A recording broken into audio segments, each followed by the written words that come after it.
Hola, bienvenidos a Papel en Blanco, renglones que irán llenándose con el arte, el talento y la obra de jóvenes artistas cubanos. Hoy conversamos sobre artes visuales, pues nos visitan artistas y curadores que por estos días exponen en las galerías del Centro Histórico Habanero. Si le interesa el tema, quédese con nosotros estos 27 minutos donde la creación comienza. Mis primeros invitados son el curador y el artista de la exposición Dime con quién andas, que tiene lugar en la Galería Cernuda del Centro Hispanoamericano de Cultura. Bienvenidos a Papel en Blanco, Abraham Bravo y Rolo Fernández. Abraham, comenzamos contigo. Eres el especialista de artes visuales del Centro Hispanoamericano de Cultura. ¿Qué tipo de proyectos son los que privilegia la galería, el trabajo que ustedes realizan? Bueno, como su nombre lo indica, el Centro Hispanoamericano de Cultura va a estar presentando proyectos principalmente del área geográfica hispanoamericana, España y Latinoamérica. Generalmente tenemos un perfil bastante abarcador, ¿no? Hemos tenido artistas consagrados desde la talla de Fabelo, Roberto Diao, y artistas jóvenes como el mismo Rolo. Somos sede generalmente de la Bienal de La Habana, e incluso hemos sido sede de la Bienal de Diseño y la Bienal de Cerámica. El perfil del centro hispano, como te decía, es abarcador, y priorizamos también el trabajo con los artistas jóvenes. Nos gusta presentar artistas jóvenes, que sea centro, ¿no? Que sea espacio que nuclee los primeros momentos, los primeros compases de la carrera de algunos artistas cubanos, generalmente con una propuesta sólida, una propuesta tentadora, como el propio Rolo, que ya estuvo en el espacio 2 años antes, y ahora lo presentamos con una obra mucho más cerrada, ¿no? Mucho más seria que lo que habíamos visto anteriormente. Entonces ese trabajo de ustedes se enfoca, pudiéramos decir, a los jóvenes creadores. No del todo, pero sí, gran parte del trabajo que realizamos está enfocado en el joven creador, ¿no? En generar un espacio en el que los jóvenes puedan dialogar, puedan incluirse y puedan mostrar su trabajo. Bueno, Rolo, ya que tú eres un exponente de esos jóvenes, coméntanos un poco en qué ha cambiado, cómo se ha transformado esa primera exposición que hiciste y ahora ya han pasado 2 años, tu obra ha mutado, ha crecido, ¿no? ¿Cómo lo experimentas desde tu punto de vista de artista? Bueno, hace 2 años, al principio de la pandemia, venía con otro tipo de obra, pero siempre ha sido una obra desde contar historias. Siempre me ha gustado contar historias, y eso fue la primera exposición que hice junto con Abraham y otro curador en la Galería San Bernardo acá arriba, que era sobre ilustración. Al terminar esa exposición comenzó la etapa de pandemia, una etapa de incertidumbre en la que supongo que la mayoría de los creadores nos quedamos en casa y empezamos un poco a experimentar. Y ahí surgió un cómplice que yo le puse en mi amigo imaginario, que era un personaje que yo creé para, a partir de ahí, contar las historias que acontecían a mi alrededor, historias personales o de otras personas que estaban. Y lo que hice fue trabajar durante 2 años, y entonces llegué a este punto donde estoy haciendo 2 exposiciones. Una se llama Dime con quién anda, que es la que se expone ahora mismo en el Centro Hispanoamericano de Cultura, y la otra, Mi amigo imaginario, que es la segunda, en el Centro de Desarrollo de las Artes Visuales. Y es un poco contando la historia dentro de esas 2 exposiciones con un mismo personaje. Entonces, ahí es donde ellas tendrían los puntos de coincidencia, ¿no? El punto de coincidencia es contar la historia, pero con un mismo personaje. ¿Y de qué iría esa historia? Son historias varias, son historias sobre sociedad, política, amor. Es un mismo, como valga la redundancia, este personaje que se llama Amigo Imaginario, lo que hace es como que me cuenta la historia, o tú me puedes contar la historia, y a través de él, en una composición, en un paisaje, algún tipo de obra diferente a la otra, va contando historias. Cosas así.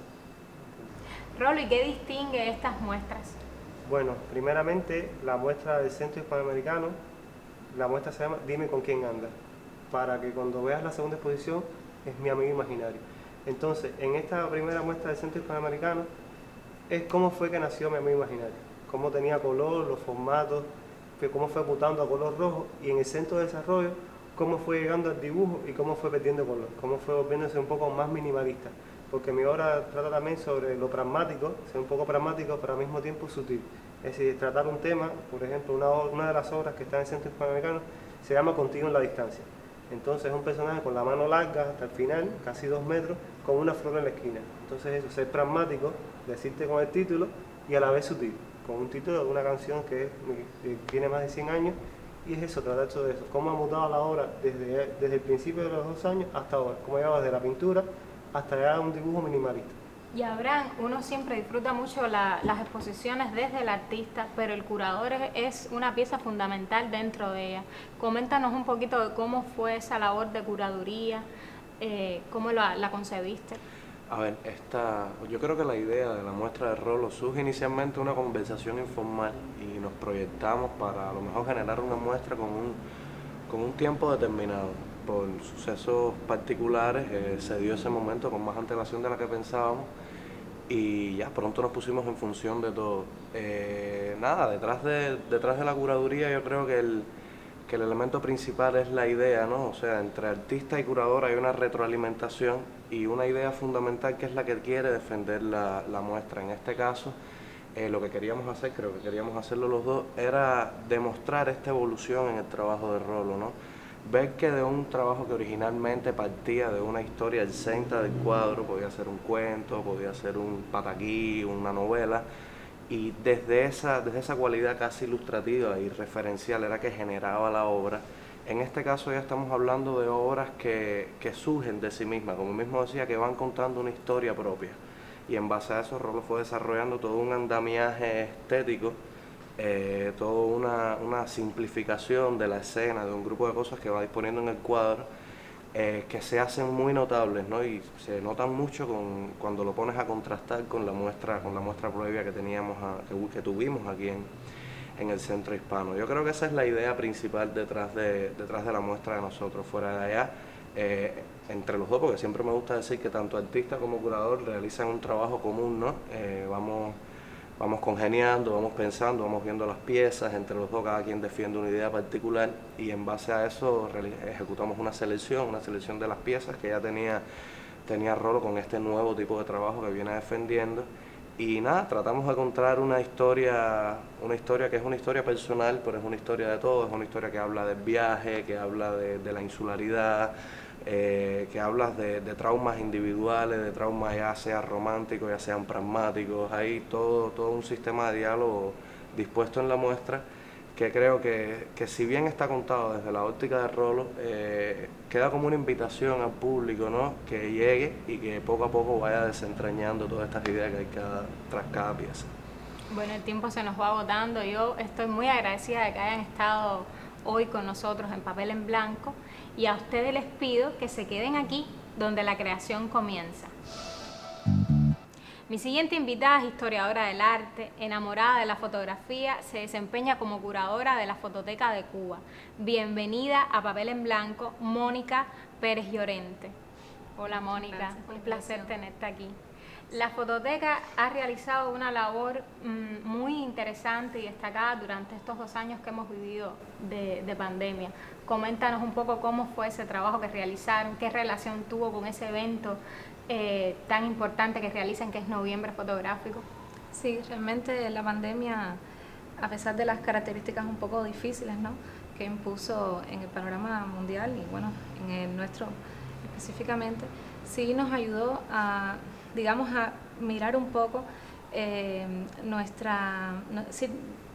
digamos, a enfocarnos un poco más en el espacio virtual y no tanto en el físico. Siempre contamos con promoción, normalmente en todos los eventos, en todas las exposiciones, contamos con una promoción en el ámbito digital, pero ya la pandemia nos obligó a abocarnos completamente al espacio virtual. Y bueno, fue muy provechoso, por supuesto que este espacio te abre un montón de posibilidades y bueno, por ese camino iniciamos y actualmente pues como que lo explotamos un poco más y bueno, hemos podido también ganar más en seguidores, más participación incluso con los más jóvenes.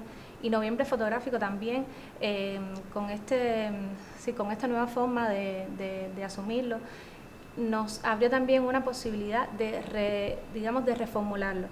Ya antes siempre se tenían en cuenta todas las galerías de la ciudad, todas participaban de Noviembre Fotográfico con sus proyectos o con los proyectos quizás que ellos nos cedían el espacio y nosotros pues les proponíamos un proyecto. Ahora ya pensamos un poco más, desde el interior de la fototeca, qué tema se puede trazar de manera general y entonces a partir de ese tema, entonces invitar o quizás artistas que se muestren interesados entonces a participar, pero siempre desde esa raíz.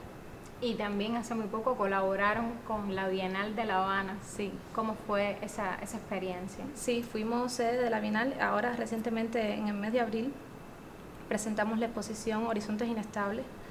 Es una exposición colectiva que reúne una serie de fotografías de proyectos relacionados con el tema del medio ambiente. Realmente fue una exposición muy bonita, muy heterogénea en cuanto a montaje, propuestas artísticas, y sí, creo que funcionó mucho y a la gente le gustó, el público participó bastante. Y ahora se encuentran volcados en Utopías Caribes. Sí, ese es un proyecto de unos curadores colombianos, Alejandro Jiménez y David Suárez, en colaboración con la Fototeca de Cuba.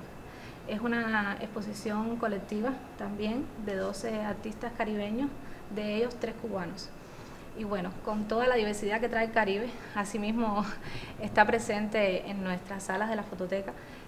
Los artistas discursan sobre diferentes problemáticas, realidades, surrealidades del Caribe, y es algo muy necesario porque realmente, a pesar de nosotros pertenecer al Caribe, pues como que muchas veces no conocemos mucho del Caribe, y entonces es un espacio propicio justamente para ver cómo los artistas de Caribe reflexionan sobre su propio territorio, incluso con conceptos que quizás estereotipen al Caribe, y cómo ellos entonces lo deconstruyen y entonces reformulan desde sus propuestas artísticas esos conceptos.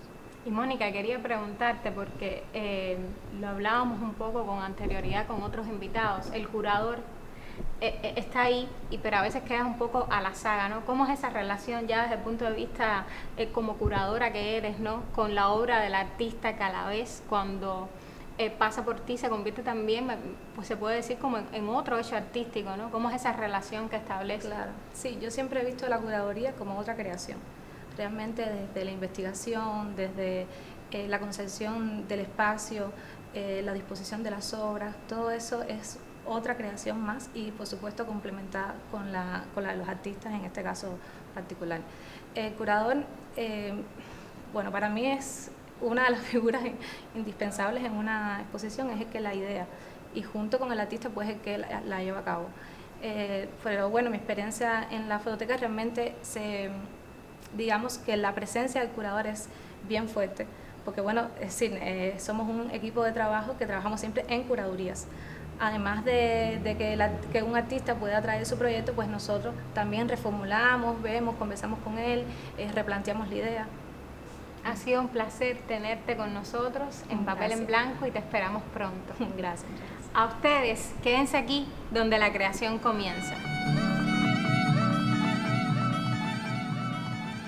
Bueno, en el programa de hoy hemos estado hablando con jóvenes curadores y ahora tenemos el privilegio de tener una maestra de la curaduría, Concha Fontenla. Bienvenida. Gracias a vosotros por invitarme a venir, encantada. Factoría Habana ha hecho una labor, no ha descansado en estos 2 años tan duros de pandemia con la promoción del arte, y bueno, nos gustaría saber qué fue lo que hicieron en ese tiempo, cómo se desarrollaron, la experiencia que tuvieron. Bueno, en Factoría Habana estuvimos cerrados y dispersos, cada uno en su lugar. Yo estaba muy lejos en el Mediterráneo, en una montaña, y no me quedó otro remedio que borrar todo lo aprendido y partir de cero y empezar. Nunca había llevado redes y decidí que, bueno, que la única manera de seguir en contacto con La Habana y con el trabajo que aquí desarrollo durante un periodo que no sabía cuánto era, como todos nosotros, era a través de las redes, ¿vale? siempre fui reacia a las redes sociales como redes sociales, pero en ese momento se convirtieron en una herramienta de trabajo y empecé a preparar exposiciones virtuales, tentativas, también un poco para aprender el método, para ver cómo me parecía más interesante desde la curaduría o desde la historia del arte normal abordar lo que podía ser una información a través del mundo digital, etcétera, etcétera. Y entonces empecé a hacer una serie de exposiciones que tal vez el proyecto que yo tenía pensado maduró con Artistas en Acción 2. No fue el primero, pero sí el que fue el que puso un poco el broche de oro, porque ya entramos ahí en 3D, entramos en que realmente fue la recreación de una exposición y además tendremos la fortuna de que esa exposición se hará. Ya no serán artistas en acción, sino serán mujeres en acción 1 y 2. Muy bien. O sea que aquella experiencia que Ha crecido. sí, Y sí, se ha bueno, expandido. es el principio de una exposición real y realmente ha tenido una repercusión grandísima en redes. También había mucha ansiedad de conocimiento, de estar en contacto. La gente no sabía si era real, si no, porque estaba montada de una manera, bueno, pues con mucha exhaustividad documental, con todo el cariño del mundo, como se hace todo desde factoría. Y ahora recientemente terminó la Bienal de La Habana. ¿Cuál fue el papel de ustedes dentro de la Bienal? Ay, seguimos en épocas complicadas. Entonces realmente el volver, bueno, ya la seguí preparando desde Galicia y desde el Mediterráneo. Tengo que repartir el tiempo de vacaciones o el tiempo de pandemias entre varios lugares, ¿no? Por la familia que está dispersa y por la mitad de mi corazón que siempre me queda aquí en Cuba, en La Habana, ¿no? Entonces, bueno, yo sí que me impliqué con el sí a la Bienal, con el sí a todo y a todos, con el sí a seguir adelante, con el sí de avanzar. Y bueno, creo que me pasé un poco, ¿no? Porque fueron 3 exposiciones intensas, complejas, en un momento que, bueno, que cuando estás encerrado, cuando estás solo en tu guarida y con tu ordenador y con las redes, con una buena cobertura, con una buena línea, con una buena cobertura de red, bueno, pues parece todo muy fácil, pero salir a la calle a los primeros tiempos de pandemia en la Bienal fue bien complejo.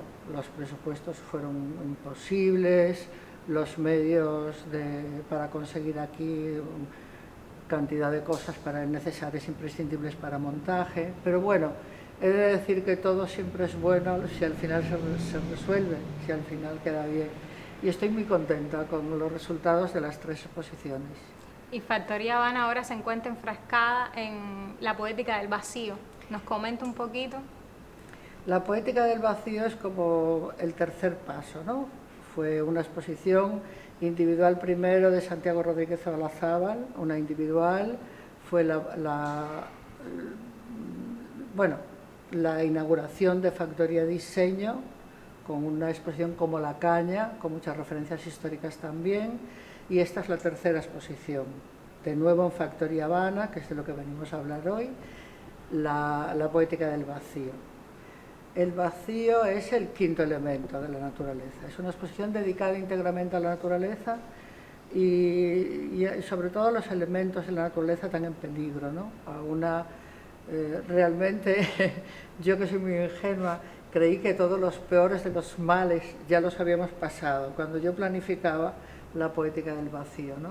Entonces me imaginaba un mundo vuelto loco con el calentamiento global, con el agujero de ozono, con miles de problemas que aquejan a la naturaleza desde hace tiempo, pero que estábamos abocados a afrontarlo. Después de la pandemia, esta situación, realmente la naturaleza nos dio una lección soberbia, que fue el cambio de la fisonomía de las ciudades y de los pueblos, y sobre todo, me refiero a la repoblación de la naturaleza, incluso del espacio urbano, ¿no? La regeneración de la naturaleza y la repoblación, y lo digo con todo el mal sentido de la palabra, porque realmente los animales bajaron a las ciudades, o sea, bajaron a los pueblos, cogieron de nuevo su territorio, un territorio que les fuimos ganando con los años, con la pandemia, con 2 años de pandemia, lo perdimos inmediatamente.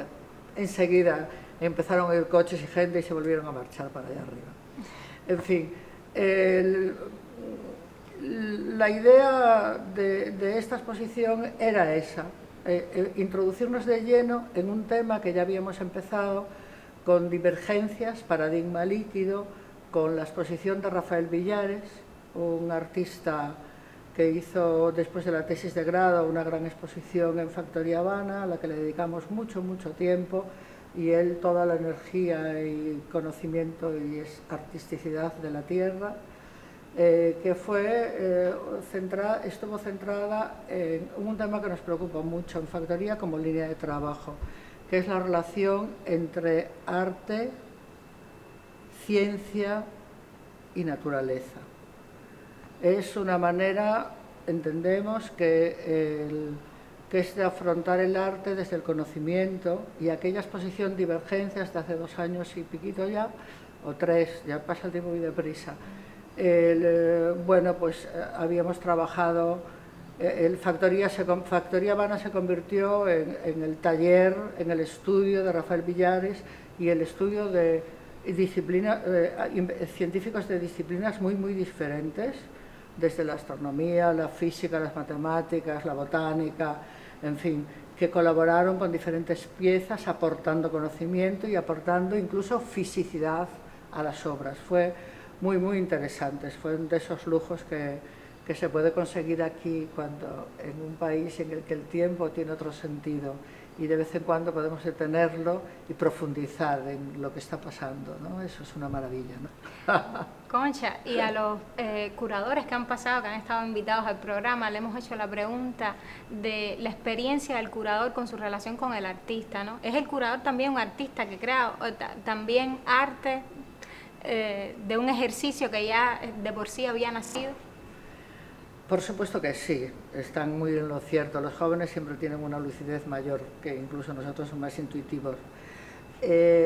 Por muchos ejercicios de investigación, de experimentación, al final siempre tiene que haber el ángel, ¿no? El espíritu creativo, la interpretación de los hechos, la magia de que todo funcione, el buscar las interrelaciones con el espacio, una lectura diferente dentro de la obra del artista, una lectura diferente dentro del artista y otros artistas que forman parte de la exposición. Yo creo que si no es una aportación, es simplemente un colgar obra en un lugar, que para mí eso no significa ni una galería, ni un espacio de arte de creación, ni mucho menos una curaduría como, bueno, según mi criterio de curaduría, que me imagino que habrá tantos casi como curadores. Sí que creo que es un triple salto mortal, ¿no? Y es muy personal y es subjetivo también, yo no creo en los dogmas, ¿no? Sí que se necesita magia, no siempre se consigue, ¿eh? No siempre se consigue. Hay exposiciones que ves la trayectoria y dices tú, bueno, aquí hay una vaguada, ¿no? Aquí hay una vaguada. Y aquí hay una montaña, vuelvo a ver una planicie, aquí vuelvo a bajar. O sea, podrías hacer casi un diagrama de cómo estabas, de cómo lo pudiste hacer, porque también hay que pensar que igual que el artista ante la obra es espiritual y una idea y una concreción final, pasa por una serie de situaciones materiales que no siempre se pueden cumplir los objetivos tal como los tiene planteados en un ideal, ¿no? O sea, lo que hace falta es llegar a un punto que eso el espectador, nunca hacer partícipe al espectador de eso, sí de la obra, pero que vea que eso es un producto final, que no las carencias. Yo te podría decir que la poética del vacío, que es una exposición que quedó desde mi punto de vista muy bella, que era una de las pretensiones, ya para cosas horrendas ya tuvimos la pandemia, y después nos vino la guerra y después no sé cuánto, y después vienen todos los problemas que teníamos antes con la naturaleza que no pasaron. El que tengan un rato de placidez, ¿no? De mirar al mundo de otra manera, hacer propuestas interesantes, abrirse a sus interpretaciones, etcétera, etcétera. Eso es un poco lo que se pretende con Factoría. Y que no note las carencias. Sí que las hubo, y muy grandes. Sí que la nómina de artistas era como el doble. Y no se notó, pero sí que lo era. ¿Vale? Y como eso, casi todo, como cuando vamos a la compra y tenemos que inventar una receta porque no encontramos esta cosa o aquella, nos faltó no sé qué, y bueno, no lo cuentas a la vez cuando te sientas a cenar y quieres que aquello te sea divino, ¿no? E incluso a veces inventas algo especial por falta de medios, a veces sí que esto potencia la imaginación, a mí no me cabe la menor duda, y todos ustedes tienen una imaginación sin límites. Bueno, he aprendido mucho aquí en este camino. Bueno, muchísimas gracias. Ha sido un placer tenerla aquí con nosotros y la esperamos muy pronto. Seguro que sí. Yo me he sentido muy cómoda. Muchas gracias por invitarme y por pasar este momento con el público de Papel en Blanco.